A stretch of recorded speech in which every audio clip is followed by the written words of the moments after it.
What is going on, ladies and gentlemen? Welcome back to another edition of the Jays for Days podcast. I'm Josh. He's Josh. We got Jays Jumpers, Jaron Jackson Jr.'s, John Morant's, Joe Johnson's, Ja Raff's, of course.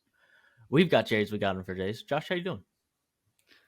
Are you recovered from the sports weekend to end all sports weekends? I think I woke up this morning and my heartbeat had returned to a resting heart rate. But I think it took a good. I think it took a good 24 hours after the conclusion of the World Cup final on Sunday morning to fully return to my state of calmness, because that was Normalcy. Normalcy. That's a good word for it. But yes, crazy weekend that had maybe one of, you would know better than me. It certainly seems hard to believe that there are that many soccer games that have ever been played that have been as captivating as that one. I'm sure. The first 80 minutes were fairly lopsided, but the last 40 minutes to be played were truly electric. And we were locked in. The entire country and the entire world was locked into that game. Yeah, that's my one thing. Call it a hot take if you want. I mean, it was great drama, don't get me wrong, and I'm happy people who don't appreciate the sport realized how entertaining it can be. The idea that was the best game ever, it didn't even reach MLS Cup final this year, because it was the exact same thing for 120 minutes where you didn't know what was happening next, not 40. It was, it was terrific, obviously. But yeah, I'm glad you pointed that out, because that's my thing too, is the fact that the first 80 were not that interesting has to be part of the story here. But sure, it was. Yeah. Then can we at least say it was like one of the greatest chunks of 40 minutes ever? Oh, without a doubt. Can we say that at least? And that usually those, usually those finals are not aesthetically pleasing. So, right. And it was up there in terms of, for that kind of stage, that kind of game with so much on the line. It was definitely an all-timer. I feel like it's getting a little overhyped. That's very on brand for you to feel like that game was a little bit overhyped. But I know exactly why you think it was a little bit overhyped. They, and Fox pushed it pretty much the whole game. This idea of either Mbappe taking the crown from Messi or Messi handing it over as he's winning a World Cup. I kind of think both managed to happen. I mean, of course, what they were getting at was, is Mbappe going to win the World Cup and stop Messi in his last attempt to get one? Or is Messi going to win one and then kind of ride off into the sunset in terms of international play? I kind of feel like both managed to happen, even though Messi won it. That it's really clear just how good that dude is. That dude being Mbappe, because he was.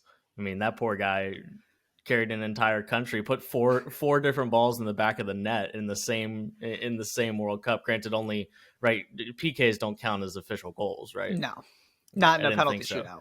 Right. Yeah. I didn't think so, but 4 balls off that kid's foot went into the back of the net in the same soccer game, and that was it was truly impressive. Yeah, my real takeaway is, transitioning this back to college basketball, I'm just thrilled we don't have to sit here talking about what this means for Messi's legacy, that he didn't win a single elimination tournament in which his team dominated for 80 minutes, just like against, the best player in the world. Just like we don't have to sit here, or I try not to sit here and relitigate NCAA tournaments based on and seasons based on NCAA tournaments. Wow, words are difficult to put together at the moment. That was kind of where my head went, is I'm just really glad we don't have to have that conversation, because I was going to be real heated, just the same way I am after every single NCAA tournament. So it all worked out. There you go. It was an entertaining weekend on the college basketball front as well. If nothing else, there were an alarming amount of top 20 games. I think I saw on Twitter somewhere that it was the first day in like 15 years that 5 top 20 games were happening on the same day, and it could have been 6. Like North Carolina played a top 25 team, and Yep. like the idea, and UNC was not was not ranked in the game, but it was a really good college basketball weekend as well. Some of the games were certainly entertaining. Some of them not quite as competitive as maybe we were hoping, but for the most part, there were intriguing, entertaining basketball games that were played over the weekend, which means we got plenty to talk about to try to tackle the weekend. We're gonna do 3 takeaways each, and that's going to be the main chunk of the pod. But of course, it is 1:13 on a Monday afternoon, and this is the first time we're podcasting this week. So if you've been here once or twice, you know that this is where we do winners and losers every Monday during the college basketball season, up until the point where it's obvious who was a winner and who was a loser, because one team is still playing and the other is not. So this was not one of those weekends. All of these teams will play again this week at some point. So, as a result, here we are doing winners and losers. Josh, who is your winner from the last week? My winner is UCLA, and I'm not going to get too much into it because we can talk about, that game in the context of takeaways and that kind of thing. I'm much more interested just in the overall week UCLA had and what it means. Beat Maryland at Maryland by 27. Jalen Clark nearly outscored the Terrapins by himself in the first half. Mm-hmm. Then go and beat Kentucky by 10 in a game they dominated for large portions. That should have ended in a double-digit victory, like it did. And, by the way, up to third in KenPom. And really, for me, what this is you look at UCLA's schedule before this week, and the 2 really good teams they played, Illinois and Baylor, they lost to both of them. Mm-hmm. That was the MTE, where one of those teams had to lose twice because it was 4 really good teams, and it's not like UCLA got blown out of that tournament or anything. They just happened to be on the wrong end of both of those games. Mm-hmm. So to get a Maryland win and a Kentucky win, are they the best wins in the world? No. But for a team playing in the Pac-12 outside of Arizona, those are going to be 2 of your better wins, at least 2 of your better opportunities remaining to get wins. And, in this season where Kentucky's been disappointing, Baylor, I'm just sort of thinking of teams off the top of my head, feel free to jump in. Baylor's been fairly disappointing. Creighton has fallen off the face of the earth. We'll get to them in a minute. So Gonzaga, there are all these teams that were kind of in that top 5 to top 15 range preseason that haven't exactly lived up to expectations so far. Mm-hmm. And UCLA is looking awfully good. As we kind of came in talking about what exactly is this team ceiling? Can they be a top 10 team? And they're certainly headed in that direction and playing really good basketball. So just from a resume standpoint, UCLA did, to me, more than anybody else in the country to change where they are at this moment in time.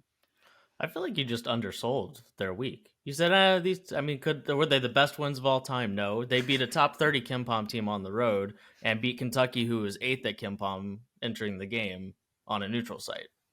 I'm not sure there will be a team who has a single better week the rest of the season. Like, they're going to have to beat 2 really, really good teams.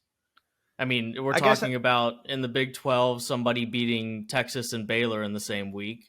In the Big 10, someone beating Illinois and Purdue in the same week. Of course. I guess I'm just concerned that Maryland loss is not, or that Maryland win is not going to look as impressive by the time we get to March. There might be some legitimacy to that, but they've also, they've played Tennessee, and they've lost 3 in a row, but Tennessee's a top 10 team in the country, and UCLA is too. Yeah. So if they're only losing to top 10 teams in the country, granted they lost to Wisconsin, right, but winning in Madison is no easy feat for anybody. Yeah. No, they're a good Big 10 team. Yeah. But so they're my winner as well. But I think that's a really, really, really good week. I mean, there are lots of teams who will beat a really good team and then beat a team they should beat a lot of weeks. That'll happen plenty of times. But for UCLA to, I'm not expecting. And the way that they won. They didn't just go into Maryland and won. They went into Maryland and won by 27. Yeah, and and then they handled Kentucky on a neutral court. I'm sure if we don't talk about Kentucky by the end of the podcast, we should probably talk about Kentucky at some point in the podcast. Yeah. But either way, that's a team that in theory is competing for an SEC title in one way, shape, or form. Mm-hmm. And yeah, in terms of, right, this was one of those weeks that not very many teams played 2 games, and especially not 2 games against 2 high quality opponents. UCLA did do that and beat them both, and beat them both pretty handedly. And neither of them were inside Pauley Pavilion, which I think is also something that needs to be recognized as well. Yeah. The other thing I was going to throw out there was the way that they did it, kind of from a metrics KenPom standpoint. That might end up being the best. To me, that's where it really stood out, and where you might come back saying that's as good of a week as anybody had all season, was not just the wins they had, but the manner in which they dominated both of those games. So yeah, I was going to point that out, but you beat me to it. And the last thing is that I'm pretty sure UCLA didn't have a quad 1 win until this week. I'm pretty sure they're 2-2, and I can't imagine that both of those wins weren't quad 1. I don't know off the top of my head, but I mean, those would be the 4 best teams they played, were those 2 wins and the 2 losses they had. So exactly. Anyways, Maryland's 35th, so that would have absolutely been a quad 1 win. And I'm sure Kentucky is. Yes, so both were quad 1 wins. So from a team sheet perspective as well, that was a very good week for the Bruins. Who's your loser? Creighton. The poor Blue Jays, man. I mean, they lost at Arizona State, and they lost to Marquette. So it's not like the sky is falling. That's the first thing I do want to say is they have one bad loss all season. And their best player is hurt. Right. However, they also haven't won a basketball game since November 22nd. Right. And Ryan Kalkbrenner played in 3 of those 6 losses that they've had consecutively here. It's not like he was gone for the whole thing.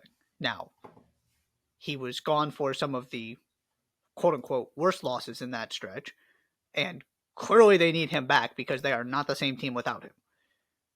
You know, they're not getting offensive rebounds. They're not getting to the free throw line. Their defense is not as good as I thought it was going to be, which certainly Ryan, the best defender in the Big East, not being there has something to do with that. Mm-hmm. So this is more just from a resume standpoint of you can only lose so many games against, you know, good, not great teams and still get to where Creighton was supposed to be, even, you know, a 3 or 4 seed by the end of this. Because now you're staring at a Big East schedule. They're going to lose games regardless of how well they're playing because the Big East is a good conference and, you know, UConn exists. So that's really where the loser part of this comes in for me. And the fact that, I mean, they had a 10-point lead with 13 minutes left against Arizona State. It's not like they're getting blown out in these games, and I really just would love to see them win a couple of them. I don't think that's too much to ask with the talent outside of Kalkbrenner. And then the final thing I'll throw out there is I am still not worried. I am not backing down from how high I am on this team, assuming Kalkbrenner comes back and looks like himself before it's too late. I'm not giving up on them. They're just not good right now. You would think that, at least initially, the thought would be, man, their defense must just be way worse without him. It's not. It's not way worse without him. Teams are shooting, I think, like 1.5% better from the field in the 6-game losing streak. And I don't know specifically in the last 3 that he's missed, but like, right, BYU had 83, so I'm sure it wasn't great. But Arizona State only had 73 and Marquette only had 69. So it can't have been too horrible. But offensively, it's been a train wreck without him. I mean, they're shooting like 12% worse from the 3-point line. They're shooting 12% worse from the field. I think it went from like 50. No, it went from 45 to 39 and 37 to 29 in terms of percentages. So he's just kind of the foundation of everything they do on both ends of the floor.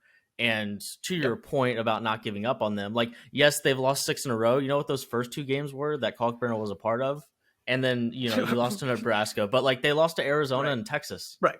Like right. Creighton is not better than either of those teams with Kalkbrenner. Right. They're not better than either of them. Right. So I had zero concerns after that. Right. And you lost to BYU and Arizona State by a total of 5 points. Marquette, you just kind of got handled. Marquette was the better team for 40 minutes in that game. So to your point, I would like to see a team that fancies themselves as a Final Four contender to be a little bit more capable of getting wins without Ryan Kalkbrenner, at least in theory, especially when their perimeter guys are who they are.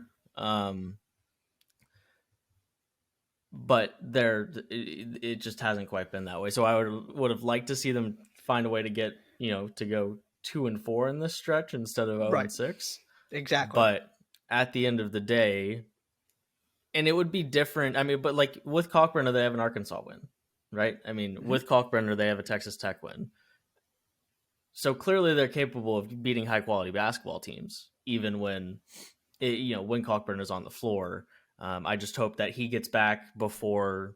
I mean, right? They play UConn on January 7th, and they're probably not going to win that one. That's on the road against the best team in the country, for my money. But they're going to lose plenty of games in the Big East because that's just what you do in a conference like that.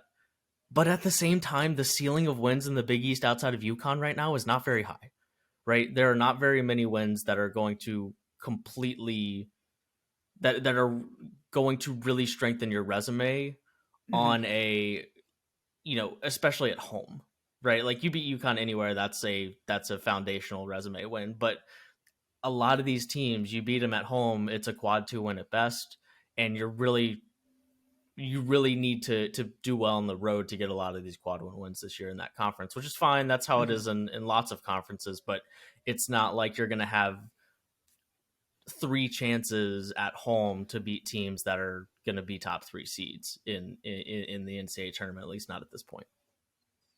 Yeah, you're in trouble if you're not beating the Marquettes, Xavier's, St. John's, Butler, whoever you want to throw out there, that sort of second tier of the conference, because you're 6-6 right now.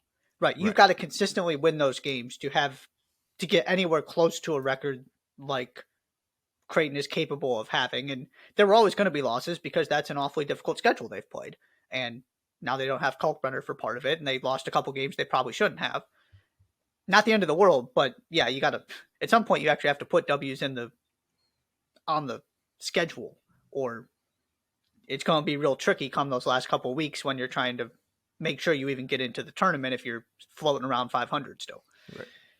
Right. Because now you have to go, like, just to get to 20 wins, you have to go 14-6 in the Big East. Right. Just to get to 20. Right. That and is really 14-5. Right. Because they already lost to Marquette. Oh, sorry. No, 14-5. You're right. My bad. Yes, 14-5.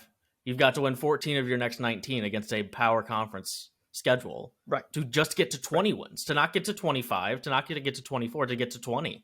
And that's like that's the conversation I've been having recently about Butler is hey, can they get to 20 wins in conference? Like with their conference schedule, finished 8-3, like for Creighton to need 14 wins to kind of be in that same ballpark, at the very least, that's not where we thought that we were going to be talking about Creighton. Yeah. Even a month ago, much less when the season started. My loser is Notre Dame.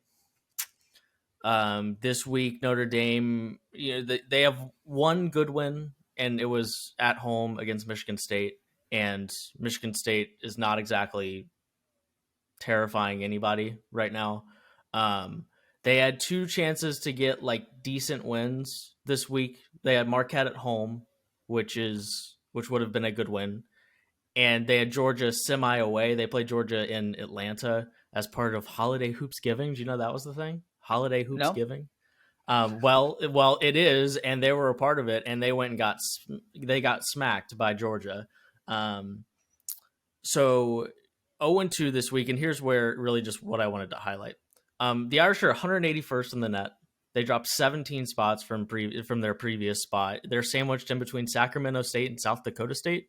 Those are two teams that combined are like 4-5 against quad 3 teams, and one of them has a quad 4 loss. They started 41st at KenPom. This morning, they're 102nd. Jeez. That's a really, really, and like, this is a team that, you know, they had some 5-star talent, JJ Starling. They had two guys coming back on the perimeter that you felt really good about, you know, starting with Cormac Ryan. And then Nate Laszewski in the interior, like, that guy's a bucket, and that guy's a really, really good college frontcourt player. And the on paper, this team should be way better than a team that's dropped 70 spots at KenPom, right? I mean, that is not something I was expecting to see from Notre Dame before we got to ACC play. And the reality of the situation in the ACC is, as we've talked about, there ain't a whole lot of chances outside of, you know, Duke, UNC, and North Carolina. So, Duke, UNC, and North Carolina, nice.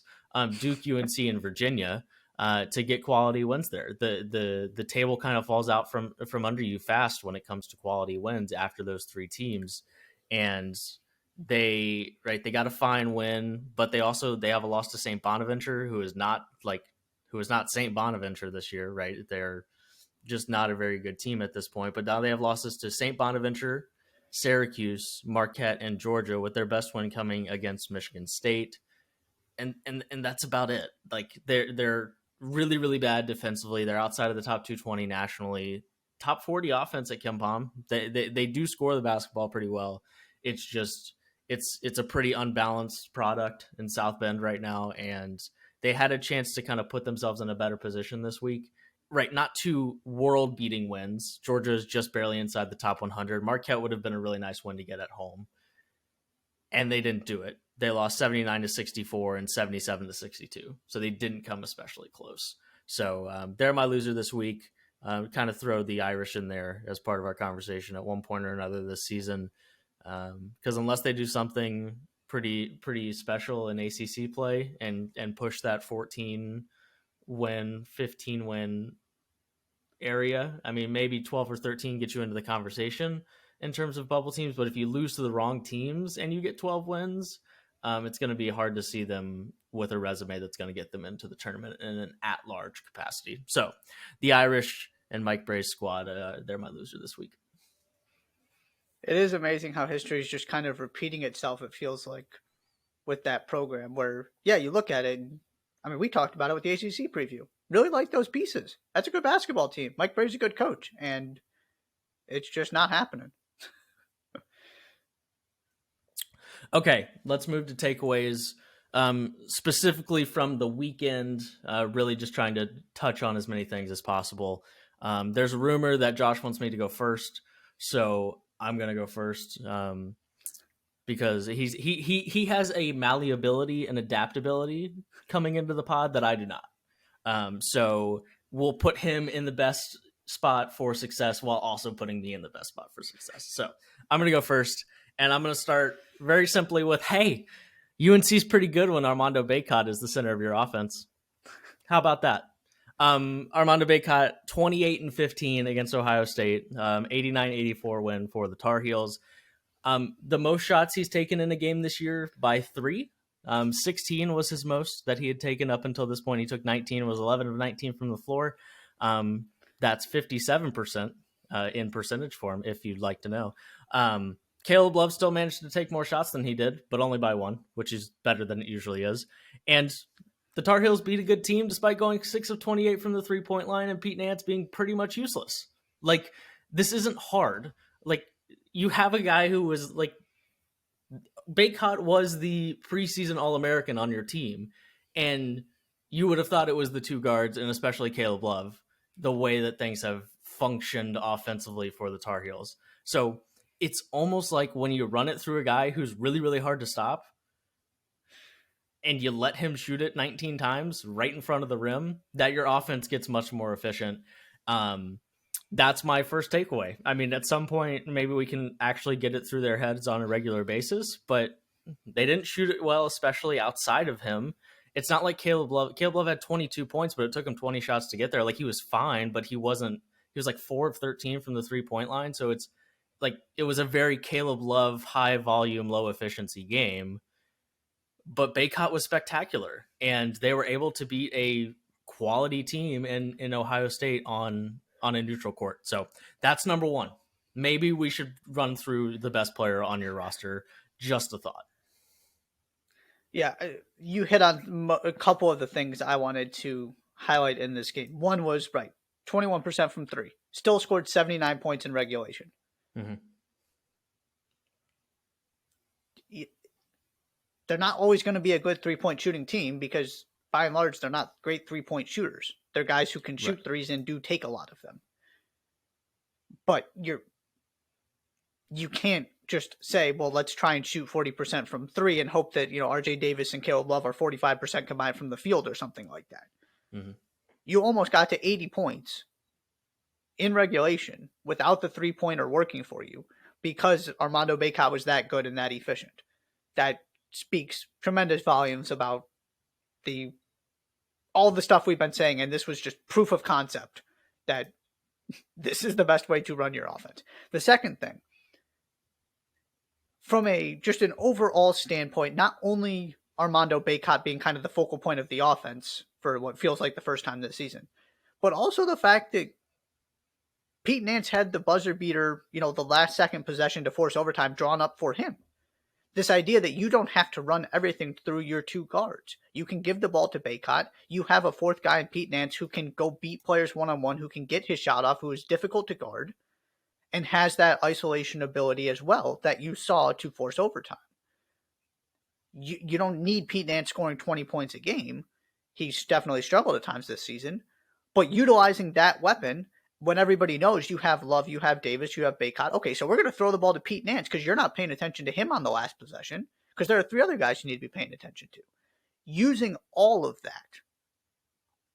is what is going to get this team back to a conversation where we can talk about them making the Final Four and get them looking like the team most people thought they were going to be this season. You got to find a way to use everybody, and they did a much better job of it in this game.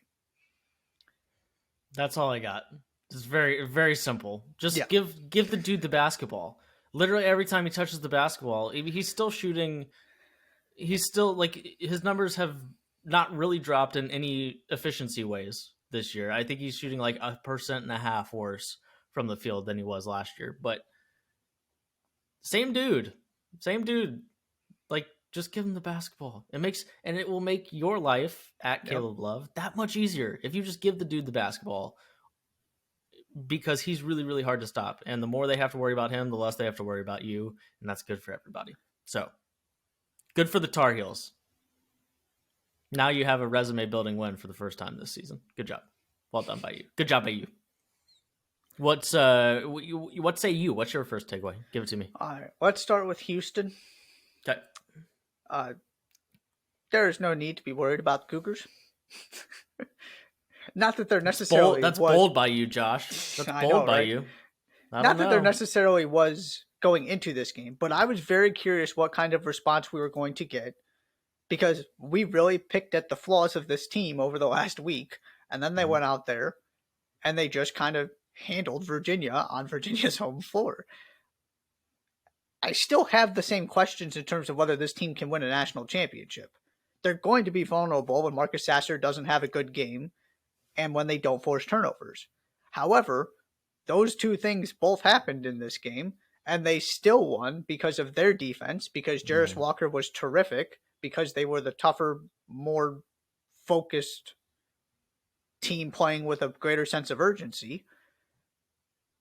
They were so good, it makes me really feel pretty confident that the series of events that unfolded in that loss to Alabama were an aberration. And we were kind of talking about this idea of, was that this really weird collection of events, or is that something other teams can replicate and try and get at Houston the same way Alabama did?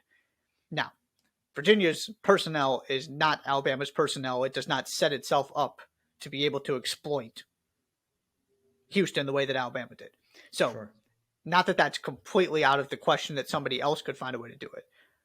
But I walked away from this game going, yeah, they really are every bit as good as I thought, despite some of the, not that they've struggled this season, but there were questions, and I still have the same concerns, but I have concerns about just about every team in the country. So that certainly doesn't disqualify from being one of the 5 best teams in the nation, and they looked awfully, awfully good. So I feel much more comfortable about Houston now. I feel comfortable about Houston as long as everybody not named Marcus Sasser shoots better than 50% from the floor. Like, that's what happened. I mean, the dude is still 6 of 25 against Virginia and Alabama this season. Yeah. Like I'm like, that dude has to be better against the best teams that they play, respectfully. To win a national championship. Oh, sure. Yes. Yeah, that question isn't going to go away. Right. And everybody, right. Like, literally everybody else was better than 50% from the field. Jarris Walker was 6 of 11. Juwan Roberts was 5 of 7. Trayvon Mark was 3 of 6. Jamal Shed was 5 of 9. And the 2 guys off the bench who made baskets were both 1 of 1 from the field.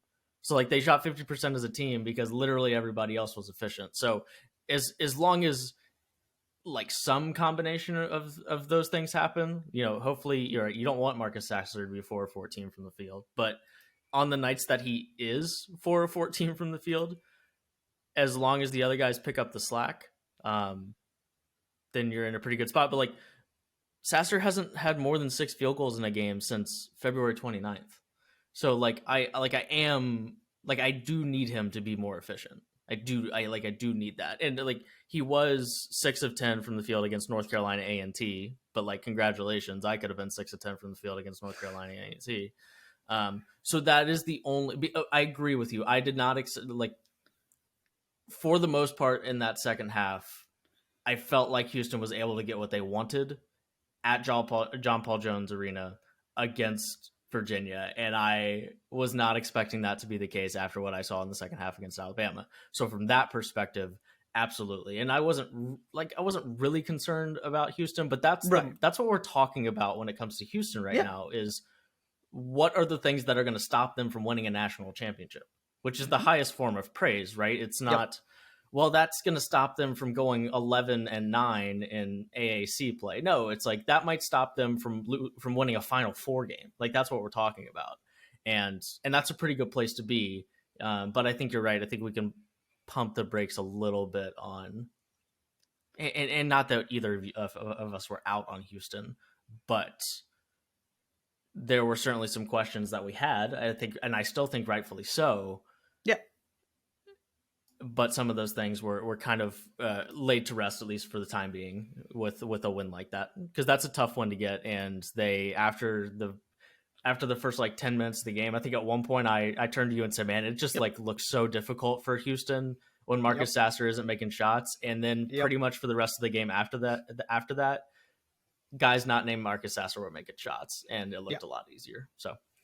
Yeah, but that's exactly where I'm coming from. This idea that I was starting to wonder if we need to have a conversation about whether Houston was really one of the 5 best teams in the country.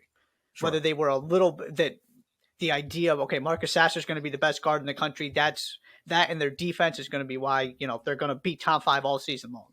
I was starting to wonder if that was going to be the case. Like, that door had opened a little bit. And to me, that door is back closed. The other thing I would say is you can also flip that and say, the rest of our players are good enough to shoot 50% from the field against Virginia at Virginia. Sure. That's part of it too. But I also don't think we knew that. I don't think we knew that until Saturday either. Yeah. And I still come down on, it's going to be the same. We can say the exact same thing every single week until Houston plays in the NCAA tournament. There are flaws. There are ways that they can get beat. They need Marcus Sasser to be one of the best guards in the country to win a national championship to get to a Final Four. That's not going to change for me. But everything else, I am no longer concerned about. I kind of feel like I know exactly what Houston is going to be and how I'm going to feel about them heading into the NCAA tournament. I think that's fair. I think they've earned that. Okay, moving right along. I number 2. Here we go. First is first, second is second. Here we go. Indiana is going to win a lot of games this season. I'm not sure they're going to beat any teams they're not supposed to beat. The way that Indiana play, and they got smacked in the mouth early, which is, if you're going to try and go win against Kansas at Fog Allen Fieldhouse, about the worst way to do it is to be down 12-2 before the the first media timeout. That's pretty Yeah. tough. And then to be down 40-20 with 2 minutes to go in the first half. That's pretty in terms of, like, that's the final boss of trying to beat Kansas at Fog Allen Fieldhouse, is spotting them 20 points in the first 18 minutes. But I just don't think, like, the way Indiana plays and the way Indiana is structured is just not that conducive to putting together a night, especially on the road, that is going to translate to giving themselves a really good chance to beat a team that maybe they're not supposed to, especially when that other team is just can go toe to toe or is better than them in the talent in the talent category. Because right, they don't shoot a ton of threes. They've been functional from the 3-point line this year. I think they're 82nd. I think they're 82nd in the country on this Monday morning, December 19th, from the 3-point line. But they're 300th in frequency relative to how many field goals they take. So, right, they're shooting 36% as a team. That's more than functional. But on most nights, even if they shoot 47% as a team, we're talking like that's 6 of 13 from the 3-point line, not 11 of 23, right? Like that's like very rarely are they going to take that many 3-pointers. Yep. And like the reality of the situation is that their best player, it's if you just double team him, you pretty much turn him into a facilitator almost immediately. If you just double team Trayce Jackson-Davis every time he gets the basketball, and then you're daring everybody else on that team to make shots. Because the unfortunate reality with Trayce Jackson-Davis is when he sets a pick, you know where he's going. He's never going to pop out. He's going to the rim, and he wants the ball, inside the paint. That's where he wants it. And from a scheming perspective, for a guy, right, I am a Trayce Jackson-Davis truther, believer, whatever word you want to use. But the reality of the situation is in the hierarchy of the best players in the sport, which is what he is. He's one of the best players in the sport. When it comes to game planning to try and stop him, the stencil to do it, the outline to do it is pretty simple. And if Indiana makes shots around him when he gets double teamed, because he's a good passer, if they make shots around him, then Indiana is going to have a chance to beat a lot of teams. But it's really, really dependent on a team that doesn't shoot a ton of threes making a lot of them and making a lot of open perimeter shots around him for them to really go toe to toe with some of the best teams in the country. I am a documented Indiana anti-fan. Well documented. This isn't really about Indiana, right? I started this with Indiana is going to win a lot of games this season. I still feel that way. I'm just not sure. It's just going to be hard for them to put themselves in a position to beat teams that are better than they are. And that's what Kansas is. Kansas is better than Indiana is. Yep. And it was clear pretty quick, and they got down, and they're not really built to try and come back from deficits like that. And it just kind of, it got to 12 at a couple points in the second half, but then Kansas would knock down a couple more threes, and then you end up losing by 22. That's the takeaway, is Indiana, like 85-90% of the teams that Indiana plays this year, they're supposed to beat, and they're going to beat a lot of those teams. It's when they play teams that they're not supposed to that I'm just don't have a ton of faith in the way that they're built being conducive to kind of pulling off quote unquote upsets. Yeah. And Trayce Jackson-Davis needs to play like an All-American in those games from a box score standpoint. Sure. That's the other part of this too, right? He struggled against Arizona. He struggled in this game. Right. But it's hard to when your game is built that way. I mean, I could have, he was never going to have a good game against Arizona. Right. That might be the best front court in the country. Yep. And certainly one of the biggest and most physical front courts in the country. And the entire time he's been at Indiana, he has struggled with teams that have more size in the front court than him. Right. So that was and we're getting at the same point there, right? Is like you wished he had more to lean on to have All-American type performances in those games, and he just doesn't. Yeah, which again goes to there's a ceiling there. And they are very right. They have done a very good job beating the teams they're supposed to this season. And then they get some of those difficult games at the rack, Kansas, Arizona, and their flaws get exposed. Because they are making threes.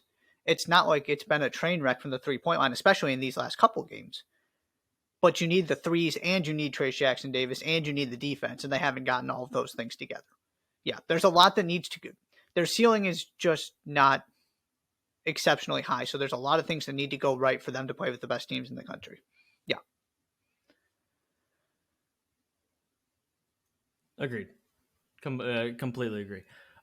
Give me another takeaway. You've done one. It's time for your second one. You don't get to do your third one yet. You do your your second one. Come on. Well, I'm going to do my third one second.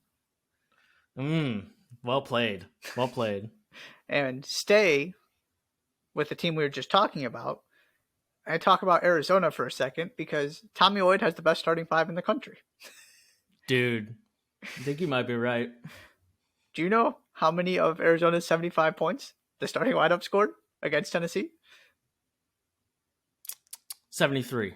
75. Oh, okay. Never mind. They scored literally all the points. And, of course, that's a game at home you expect Arizona to win because Arizona is obviously really good. And I want to sort of take this from the Tennessee standpoint that Tennessee, outside of one important category, had the better game from a box score standpoint. You know, shooting percentage, 3-pointers, that kind of thing. Mm-hmm. It's not like Tennessee played poorly. I would argue it was a pretty good performance on the road against a top 10 team that's clearly going to give you issues. I mean, I walked away thinking that Tennessee is just as much of a top 10 team as Arizona is. Exactly. Yeah. So where was the difference in the game? It was that Arizona attempted 17 more free throws and made 16 more free throws than Tennessee did. Because they are just so physically imposing, so athletically imposing. Because they have the same group from last year that was so physically and athletically imposing. Right. And they lost, a couple of those guys, specifically in the backcourt with Mathurin and Terry. But the five guys, you throw Courtney Ramey in there, and those five guys are still awfully, awfully good. And sometimes they don't even need the bench. The bench helps out sometimes. But they can also do what they did in this game and just, even if you get some steals, some rebounds, some assists from the bench, those five guys can get you enough points by themselves to beat top 10 teams in the country. What you said at the beginning of the season continues to be like one of the truer things we've said on the pod. And that's that they had 8 or 9 like top 10 level starters on that team last year. They lost 3 of them. That means that the simple math suggests that there are 5 of them left. They all came back. And what you get is a team that in a lot of ways is just as good as the one it was last year, right? Tommy Lloyd is reloaded in some senses, but retuned in a lot of ways. And some guys are more important this year than they were last year. And right, Tubelis and Ballo are at least the most efficient front court in the country. I mean, at least at one point recently, Arizona was the number 1 team in the country in 2-point field goals. I mean, those two guys combined to go 13 of 21. So I can't imagine that there was much of a drop after a game like that. I'm just kind of expecting at some point in the tournament, and Kerr Kriisa wasn't great in this game. He's so annoying to play against, though. I mean, he just looks like a guy I want to punch in the face if I was on the opposing team for the entire 40 minutes. He was only 2 of 9 in this game. He was 1 of 7 from the 3-point line. I'm expecting Kerr Kriisa to hit a big 3 at some point in the NCAA tournament. Absolutely. It is going to happen, and him with his seemingly pointless itty bitty headband that he wears, and he'll go absolutely crazy, and at some point it's going to happen because it seems and it felt like this in the Indiana game as well, specifically in the Indiana game, that he's always there to make a shot when Arizona needs it. And right, that would be the only not hesitation with Arizona, but are there guys on the perimeter you can go to when you need buckets? And I think the answer to that question is yes, with the super solid foundation that is your front court. So yeah, they're really, really good. Tennessee is really, really good too. I came away being thinking that both of those teams are really good. And because I mean Tennessee, they didn't shoot it great. They got dominated at the free throw line category and still only lost by 5 on the road to a really really good team, and it was tied at halftime. So yeah, though both of those teams are really good in Arizona. You might be right. My third takeaway is like in the same vein about a different team, but you're probably right. They have the best. They certainly have the most productive starting 5 in the country. Yeah, the question is going to be, do they have the shot maker that Ben Mathurin was last year? Can they get enough from the bench, whatever that ends up needing to be? Because it's such a luxury to have these guys who are now starring for you coming off your bench last season, and then you throw in Courtney Ramey as well as your other addition, and you're just sort of, the 3 guys in particular, Ballo, Kriisa, and Larson, you're just throwing them into the starting lineup. That was your bench last season. And those, that rotation was phenomenal. They don't have those kind of difference makers off the bench. So I do think their ceiling it might end up actually working better from a national championship standpoint. We'll have to see. But from a win standpoint, from a seed standpoint, from a where are they heading into the NCAA tournament standpoint, I do think there's just a ceiling this team is going to be limited by that last year's team wasn't, because you had these pieces plus those other NBA guys. Mm-hmm. So I don't think we're going to be talking about them as this clear, one of the best 2 teams in the country, obvious number 1 seed, maybe the best team in the country heading in. But they got enough to win a national championship. I think you're right. My last takeaway is that Adama Sanogo might be the best player in the country, and UConn's the best team in the country. That second part I'm emphatic about. Sanogo we can talk about, but that dude is the, like, we're gonna look up and we're gonna be thinking, how in the world did we not talk about that guy more in preseason? Because the thing that makes UConn so scary is that, like, UConn has one of the best benches in the country too. And we've talked about this plenty this year about how it just kind of seems like all of the best teams in the country, you look at their bench production and it's like, man, I kind of wish we would have gotten more out of the bench on a more consistent basis. They're not at the tippity top of the country in bench minutes because they have a really, really good starting 5, but they have one of the best big men in the country in the starting 5, and they have the 12th best big man in the country coming off the bench. Maybe he cracks the top 10. I mean, it might be the top 10. I'd have to really think about it. Once you get after the obvious guys, yeah, I mean, right. I mean, right. You could probably make a list that's 7 or 8 off the top of my head. Right. And then after that, I mean, you get to him pretty quickly, and Sanogo put up 28, 27, and 14 against Manny Bates, and Manny Bates is no slouch. Manny Bates was a block percentage leader at NC State. Very top 20, I think 19th in the country, maybe, in his last full year at NC State before being hurt for basically all of last year, except for the first 4 minutes of the season, and is really good. He's a good rim protector, just a top defensive 20 big in guy. the country. Right. Yeah. That's another guy that is on that list. And he made, and Manny Bates wasn't in foul trouble. Right. That was the big concern for Butler was, hey, are they going to be in foul trouble? And Manny Bates was not in foul trouble. And Sanogo just did whatever he wanted, whenever he wanted to do it against Butler. And Butler was, for the most part, played UConn pretty evenly, and Sanogo, they had no chance against Sanogo, and things completely changed when he was in the game versus when he wasn't. And that UConn team is so deep on everywhere. They bring, I think heading into yesterday, among Big East teams, they were second in bench points per game at a crazy, lots of points off the bench per game. And that is one of the few teams in the country right now that I have complete faith in their starting 5 being elite, and also have faith in the bench production being there when that starting 5 is not elite. And I'm not sure right now that there's anybody in the country that can stop Sanogo. And as a result, I mean, for my money, that team's the best team in the country right now.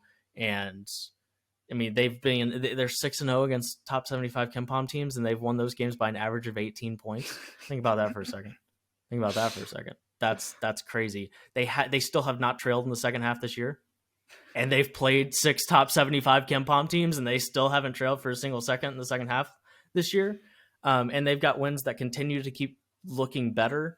Yeah, they're pretty dominant, and it's kind of fun to see a team in the Big East that's not named Villanova being one of, if not the best teams in the country. But yeah, they're legit. They're for real. And Sanogo is in the driver's seat for one of those first team All-America spots, which is really intriguing because that means like that is not a guy we were talking about being a first team All-American. Like I think second team, one of the best 6 or 7 big men in the country, and that is a fringe second team guy this year, and he has been really, really spectacular. And Zach Edey's probably the other one right now. I mean, not probably. Those are the best 2 bigs in the country, right? And that is, both of those guys were talked about, right? But for us to be on December 19th heading into conference play pretty much across the country, and those 2 guys to be the clear cut 1 and 2, when Timmy's been really good, right? Those Arizona guys have been good. Baycott has been effective when he's been allowed to be effective. That's kind of on the peripheral, but UConn, Sanogo, they're really, really good. Yeah, Butler, I think it cut it to 4. I think it was, and then Sanogo came back in and he said, "Okay, boys, I got this under control." And then immediately got an offensive rebound and found Jordan Hawkins cutting, and it was an and 1, and they went back up 7 immediately. And then he hit a 3. And then he hit a 3, right? And then all of a sudden, before you could blink, they were up by 11 again. Yep. I really think the only person that can stop Sanogo in terms of sort of this National Player of the Year, best bigs in the country thing is Donovan Clingan. It's the same problem Zach Edey had last season. Mm-hmm. That I think Zach Edey is going to edge him out just because there is no replacement for Zach Edey, where there is a very, very good replacement for Adama Sanogo. Mm-hmm. Right? He doesn't have to play 33 minutes a game because Donovan Clingan goes in there and it's just fine. Mm-hmm. That could very well be the difference between those 2 players at the end of the day. Because I think I'm to the point where, I'm just going to operate under the assumption UConn's going to be the... Man, do I think UConn's going to be the better... UConn is going to be every bit as good as Purdue, if not better. I'll put it that way. Okay. So it's not like he's going to need to have, they're the 15th best team in the country. He's going to need to have do something to sort of jump Edey as the best player on the best team in the country or something. I'm with you. I've got UConn 1. I've got Edey for National Player of the Year, but that's more because of Donovan Clingan than anybody else. That's my third one. UConn's scary. In pretty much every way you can come up with. I mean, top 25 in 2-point field goal percentage. They shoot as good as you need to be a national title team. They're 56 in the country in 3-point shooting. They're top 15 in both 3-point and 2-point field goal defense. They're 3rd in defense at KenPom, 7th in offense. Yeah. They don't turn it over all that much. They force plenty of turnovers, and you'll be shocked to hear that they are in the upper echelon of both rebounding categories. And they're 52nd in the country in bench minutes because their bench comes in and produces. I'm struggling to find the issues here with UConn, and there aren't any. That's why they're the best team in the country. I have one thought that I will save for a podcast at a later time. Okay. A very small very small hole to poke potentially. Okay. Fair enough. My final takeaway. Congratulations, Gonzaga, for finally looking like the team I thought they would. It was so refreshing to see them win one of these games because I feel like they win these kind of games time after time, season after season, where their defense just isn't very good and it just doesn't matter because they're better offensively. Right. And you look at this season, their defense has been fine. It's been good at times, not so good at others. But when the defense hasn't been great, they're losing, 84-68 to the Texases of the world. And so they get 6 players in double figures. They're 40 of 70 from the field. Really good games from Nolan Hickman and Malachi Smith relative to what's been going on this season. Drew Timme does Drew Timme things. Strother gives you his buckets. Rasir Bolton gives you his. And they get triple digits against the team that just stunned Houston. I'm very curious if this is sustainable, and it's kind of funny that it happened kind of at the end of this stretch of games for Gonzaga where, we don't get to see this get replicated, really, because now you're entering WCC play here. And so it's just, they're going to kind of pop back up, and we're going to have to go, well, which Gonzaga are we going to get in the NCAA tournament? Because that team, that was what I thought Gonzaga was going to look like all season, and it was the first time they looked that way. They just have had some really bad, I mean, we've talked about some of the reasons why, starting with the guard play, right? But they have all these games where they're scoring 65 points, and that's not what Gonzaga does. This is what Gonzaga does. This game reminded me of the game they played against UNC in the COVID year, early in the season. I think it was like a 106-91 game, something like that. Hold on, let me find it.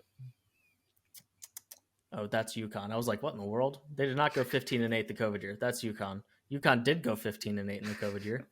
2023 Gonzaga back to 2021. Oh no, I'm thinking the Kansas game, the 102-90 game that they played against Kansas at the very beginning of the season. That it felt very much like that, where you'd love for them to be a little bit more effective defensively, but it just didn't matter that Brandon Miller had 36 and 6 on 12 of 22 shooting and 6 of 11 from the 3-point line. Oh my Lord. Because you just felt like they were going to go and score every time down the floor. I mean, it's almost a carbon copy of that game. The final score of this game was 100-90. And even though Alabama got a lot of what they wanted, right? Alabama also shot 51% from the field and got to the free throw line 24 times and made 20 of them. But it just never felt like Gonzaga was going to stop scoring. And so they, for the most part, kept them at arm's length. They won both halves by 5. They just kind of kept scoring. It came from everywhere. Drew Timme had 29 and 10, and you're right. That's a great way to put it, is that it felt like Gonzaga wins against good teams you were expecting and that you had seen the last several years, that you just have no idea what to do against them defensively because it's coming from everywhere.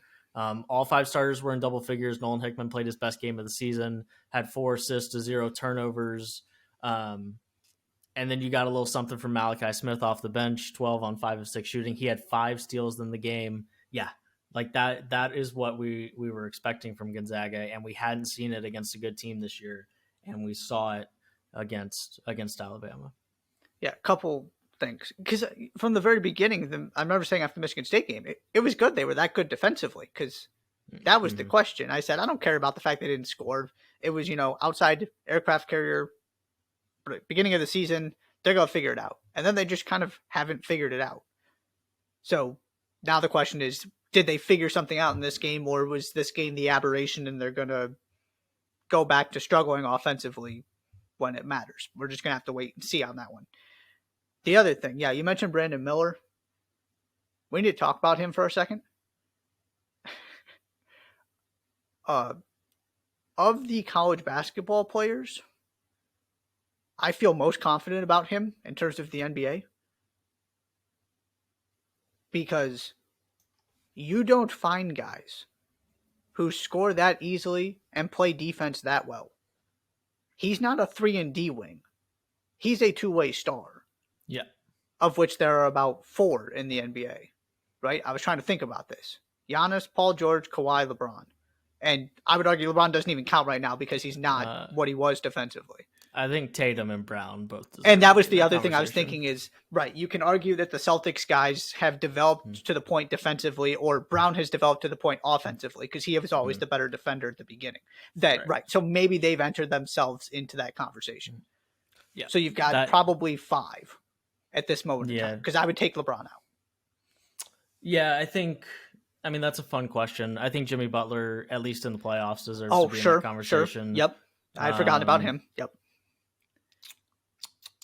I think that's about it, though. I think pretty quickly you get to, man, that guy's a really good defensively, but like Mikal Bridges is a 3-and-D guy, even though he has Yes. shown some, he's definitely shown some creativity with the ball in his hands on the Yeah. offensive end, but still closer to a 3-and-D guy than Yep. he is a two-way star.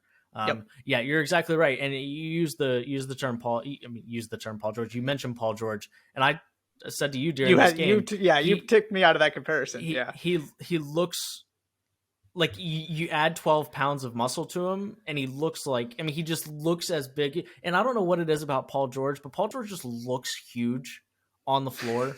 And I don't really know what it is. It's just like, it's a different kind of big than Kawhi, because Kawhi's just like all arms and legs, and his fingers go down to his kneecaps, and yeah, like but Paul George is just like, man, that guy is huge and so physically imposing. And when you look at Brandon Miller, and right, of course, like every single college player, when his job is to literally do nothing but play basketball and prepare to play basketball, he's gonna gain 12 pounds of muscle before he plays in his first NBA game.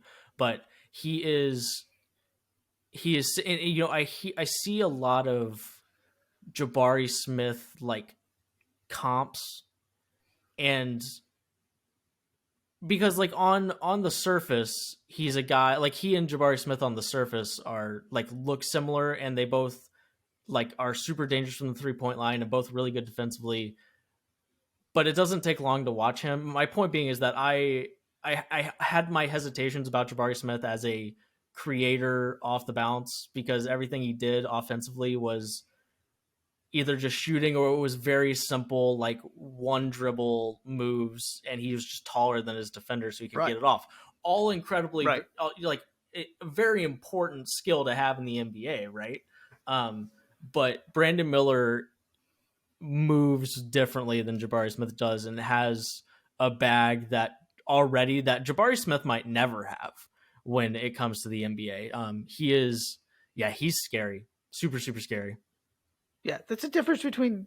Yeah, I guess I just have a fundamental issue with that comparison, because Brandon Miller's not taller than everybody else. He's certainly tall enough, but right, he's not shooting over people the way Jabari Smith is. He is much more in the. It's the difference between Kevin Durant and Paul George. I really like the Paul George comparison. I'm just going to keep using it because there are about 7 of these guys at any given point in the NBA, and maybe that's even generous. Mm-hmm. The things he can do for you are remarkable on both ends of the floor. I am really excited to see what he becomes in the NBA, because I feel like he's got a really high floor and a really high ceiling, because you got to figure something's going to translate, and it might all translate. He's a prospect that I don't think we've had in a little while. From a, like, it seems like a lot of prospects that we get super excited about at this point are really tall and lanky. Like we're talking Chet Holmgren, Victor Wembanyama, or their guards like Nick Smith Jr., Scoot Henderson. Like and I don't know why I was thinking about this the other day, but like there just hasn't been a guy, and Paul George wasn't supposed to be. I mean, nobody's ever supposed to be what Paul George has turned into, right? Right, I mean, right. Nobody. You know, LeBron has turned into exactly what people thought LeBron was going to turn into, but that's like very few and far between. We're usually having a, oh my gosh, can you believe what he's turned into, rather than, yeah, that guy is a top 5 player in the league and is exactly what we thought he was going to be. Mm-hmm. And if you've got one off the top of your head, please throw it out there. But like, I don't, it's been a while since we've had a guy that's as offensively skilled and doesn't have any obvious limitations, and is built like Brandon Miller is. Like 6'9", 200 is what he's listed at right now. And in 3 years, he'll be 6'9", 220. And that is the epitome of a two-way wing. I guess Jason Tatum would be like the most recent guy. Yeah, but he wasn't there defensively. You're probably right. I don't think he was there defensively at that point. Either. On the other end, I would throw out Scotty Barnes, who Sure. was there defensively, but I would still argue doesn't have. And now he's turned into a very good offensive player in the NBA, even better than I thought, and I was really high on him. But still, he doesn't have the offensive game that Brandon Miller does. Right. Right. In terms of all of the different things, the shooting. Yeah. No, I can't think of somebody that was this complete on both ends of the floor. And what I was getting at is eventually was like I really don't understand how, like, with the hype around, like, Wembanyama's going to go number 1 overall, and Scoot is probably going to go number 2. Like, I'm not sure. Like, there's Brandon Miller would have to do something really, really special for him to surpass those two guys, I think. Mm-hmm. But I really don't understand how you get to anybody at 3 before you get to Brandon Miller, at least right now. It just like the limitations he has in the NBA, like, the list is really, really short, if not non-existent right now. Right? You can't talk about his size because he's 6'9". You can't talk about his shooting because he's shooting 47.5% from the 3-point line. You can't talk about his defense because he's the best defender on that Alabama team and has the only thing you need to make sure he has on a night in night out basis is effort, and he'll be able to guard all 5 spots. That's the only thing that and not to suggest that he doesn't have the effort. That's just like the only thing that could stop him from being an elite NBA defender if he gets to the NBA and decides he just doesn't want to try that hard all the time, which he certainly would not be the first. But yeah, at this point, I don't understand how you get to anybody else before you get to him at 3. And I think, like, we might get to a point by the end of the season where we're having a very real conversation between him and Scoot at 2 because of the performance he puts together at Alabama. So I hope that he, as they get into SEC play, as we get deeper into the season, that right now it's 28-2. He's only played 8 games, but it's 28-2. That's pretty elite company in terms of college stats so far for Brandon Miller. Yeah. That was an unexpected gushing session on Brandon Miller. I was not ready for that today, but I'm glad we did it. We needed to talk about him at some point on a more extensive basis in that, and so I'm glad we got to that as well. Anything else? I believe that's 3 for both of us, if my math is correct. Mm-hmm. Do you have anything else you'd like to get to before we get out of here? Yeah, I mean, on Kentucky. Oh yeah, I didn't include them in my takeaways because I didn't have any new takeaways. Sure. Because it's the same problems. Shooting, turnovers, not getting the pieces to work together.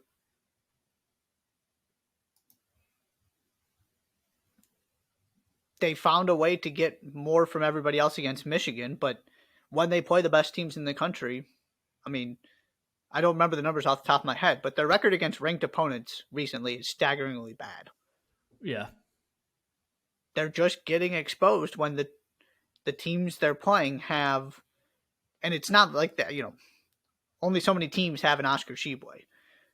But when they have a Jaime Jaquez with the size of an Adam Bona to at least bother him a little bit, and, Amadi Sissoko to bother him, I'm trying to think of some of the other teams Kentucky has played, they're not getting enough from everybody else. And really, they're not the specific group they're not getting enough from is the non-freshman, non-Tshiebwe players. Because the guys Chris who were Livingston, brought in to be the 3-point shooters. Right. And Jacob Toppin, I would argue, too. Fair. Right, that you were kind of hoping he was going to take this next step, and he's just kind of still the same player he was, which isn't a bad thing. But Chris Livingston had a good game. Cason Wallace has been good. Yep. And I'll throw Xavier Wheeler in that list, too, of guys you need more from. Right, it's Frederick, it's Reeves, it's Wheeler, that they're just not making the kind of difference they need to. And so when you have other teams capable of putting, 3 of the 4 best players on the floor on a given day, and an offense where that it's going to be run effectively because Tiger Campbell just lives and breathes effective offense, you're in trouble. And that game probably shouldn't even have been as close as it was. The dangerous part about that is that those guys that you just listed, at least a good chunk of them, 66% of them, Antonio Reeves and CJ Frederick, what do they do when they're not making shots? I'll take your silence as the point I'm trying to make, is that they don't do anything if they're not making shots, right? And that's right. Those are two, right? I'm not back at, like, those are two elite shooters. They are, but when they don't shoot it well, and those are the type of players that are rounding out your team, then it becomes difficult quickly, right?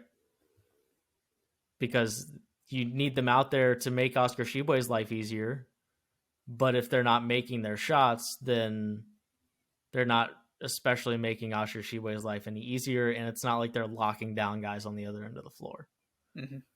So, yeah, I don't think there's anything especially. I think there was more of a recognition of what happened to Kentucky. And I saw someone tweet that I think Kentucky fans are just tired of getting excited about these big games and then losing them and not coming especially close to winning them. And that can be a daunting realization for a fan base to just kind of get hyped over and over again to then go and lose to another good team. So, yeah, I believe that's it. I got nothing else. Are you out? I am out. Perfect. Hey, next Jays for Days podcast, December 29th. Today is Monday the 19th. The next pod will be December 29th. Traveling stuff at the end of this week. Christmas, of course, at the beginning of next, and family holidays. So we'll take a small break here. We'll come back on December 29th and talk about whatever there needs to be talked about. It's a relatively quiet, 10 days as a result because of Christmas, but anything exciting that has happened in the 10 days or so, we will talk about. And as we dive into the nitty gritty that is conference play in this portion of the schedule. So next pod on December 29th, that is a Thursday. That's all the housekeeping. Any other housekeeping? I don't think so. Watch, subscribe on YouTube. Yeah, all That's of those my housekeeping. Things. That's your housekeeping. Please subscribe to the Jays for Days podcast on Apple Podcasts, Spotify, and Google Podcasts. Follow us on Twitter at Jays for Days Pod, TikTok, YouTube, Twitter, Jays for Days podcast. Search it up. You'll find it. It'll be great. And we'll see you 10 days from now. Happy holidays to everybody. Thank you so much for listening to this edition of the Jays for Days podcast. I'm Josh. He's Josh. And we will see you later.